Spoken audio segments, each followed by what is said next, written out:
सियावर रामचंद्र की जनक नंदनी की इतना पूजा पाठ हुआ लेकिन विवाह पूर्ण रूपेण संपन्न नहीं हुआ है।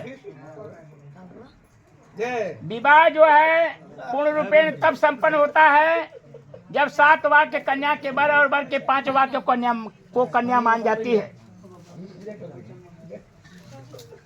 और न गांठ बांधा गया है जब तक 7 वाक्य कन्या के वर और वर के 5 वाक्य को कन्या नहीं मान जाती। कन्या का वचन है कि मेरे पूजनीय पति प्राप्त हुए देवी देवों की पूजन से नाना प्रकार के पुण्यों मातु पिता अनुकंपा से गृहस्थ आश्रम के अंदर सुख दुख दोनों सहना होगा।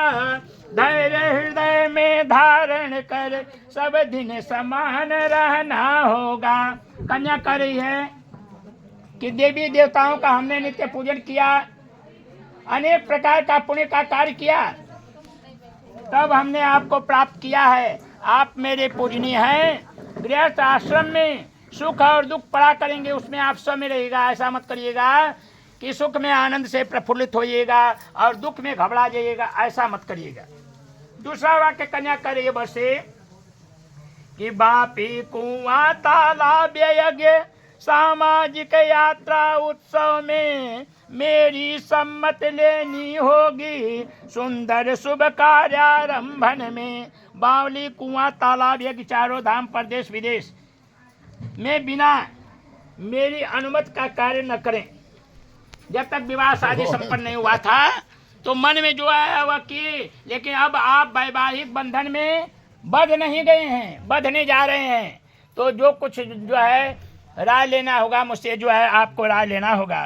तीसरा वाक्य जो है कन्या करे वर्षे कि नारी नैसर्गिक श्रद्धा है व्रत दान और उद्यापन में व्रत भंग न करना आप कभी ऐसे शुभ सुंदर पूजन में। कन्या कह रही है, बाद में बात यहीगा, व्रत करना दान करना स्त्रियों के नैसर्गिक लक्षण हैं, स्वाभाविक लक्षण हैं। अगर मैं व्रत करूंगी, दान करूंगी, उद्यापन करूंगी तो आप मुझे मना मत करिएगा।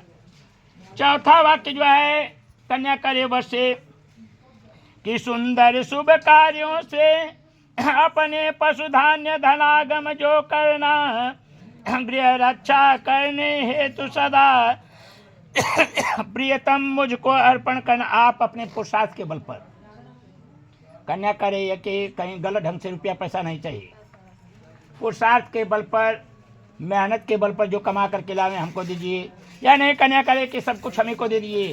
कन्या के कहने का तात्पर्य है जो कुछ दीजिएगा उससे परिवार का हम भरण पोषण करेंगे, परिवार को हम चलाएंगे। पांचवा वाक्य जो है कन्या करे वर्षे कि क्रय विक्रय हो जब वाहन का, हाथी घोड़ा पशु प्राणी का, पत्नी का राय जरूरी है रखना तो लाज मेरी वाणी का। हाथी घोड़ा आज पशुओं की क्रय बिक्री मतलब जो खरीदना बेचना होगा उसमें जो है हमारा राय आपको लेना पड़ेगा। छठा वाक्य कन्या करे वर्षे कि मंडप के अंदर दिए आज जो वस्त्र और आभूषण हैं दे कर लेना ना कभी इसे साक्षी अंबिका गजानन है। मंडप के अंदर जो वस्त्र और आभूषण भसुर द्वारा चढ़ाया जाता है, कितना लोग क्या करते हैं कि एक ही आभूषण कई ठो शादी में चढ़ा देते हैं। तो कन्या वचन बंधवा लेती है कि इस मंडप के अंदर पूजा पाठ करवा करके जो वस्त्र और आभूषण आप चढ़ाए हैं उसको पहनवा करके उतरवा मत लीजिएगा। इस वाक्य को अगर मानेगा तो मैं बामंगनी जो है बनूंगी। सातवां वाक्य कन्या करे वर्षे कि मांगलिक शुभ कर्मों में बिन पूछे भी यदि जाऊं मैं, हे प्राणनाथ नाराज न हो चरणों में शीश झुकाऊं मैं। सेवा से वंचित रहने का आता आश्रम में भेद कभी उस समय न हो नाराज आप जीवन साथी पति देव कभी। चरणों में प्रीति सदा रखकर पति को परमेश्वर मानूंगी, यदि आप प्रतिज्ञा पालेंगे तो मैं भी आज्ञा मानूंगी। यदि आप इस 7 वाक्य को मानिएगा तो मैं भी आपकी सभी बातों को जो है मानूंगी। 7वां वाक्य कन्या करी है कि अगर कोई मांगलिक कार्य पड़ जाए मायके में तो बिना बुलाए अगर चली जाऊंगी तो मना मत करिएगा। यह वाक्य शास्त्रीय विधान है।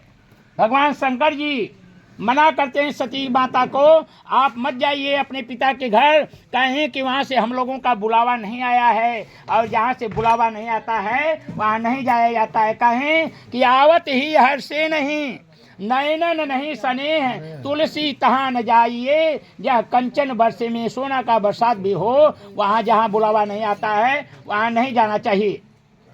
माँ सती नहीं मानती हैं, माँ सती नहीं मानती हैं, चली जाती हैं। और वहाँ क्या होता है कि सभी देवी देवताओं का भाग लगा हुआ था, भगवान शिव जी का भाग नहीं लगा हुआ था। तो पति का अपमान समझ करके शास्त्रीय विधान यह है कि जब तक कन्या पिता के घर में है तो पिता की बात को माने, और पति के घर में चली जाए तो पति की बात को मानना चाहिए। पति की बात को नहीं मानी है तो वहाँ परिणाम देखिए कि क्या होता है। पति का अवहेलना देखती हैं, अपमान देखती हैं, तो अपने पिता राजा दक्ष के यज्ञ में कूद जाती हैं। कन्या वचन बंधवा लेती है कि मायके में कोई मांगलिक कार्य पड़ेगा बिना बुलाए अगर चली जाऊंगी तो आप मना मत करिएगा।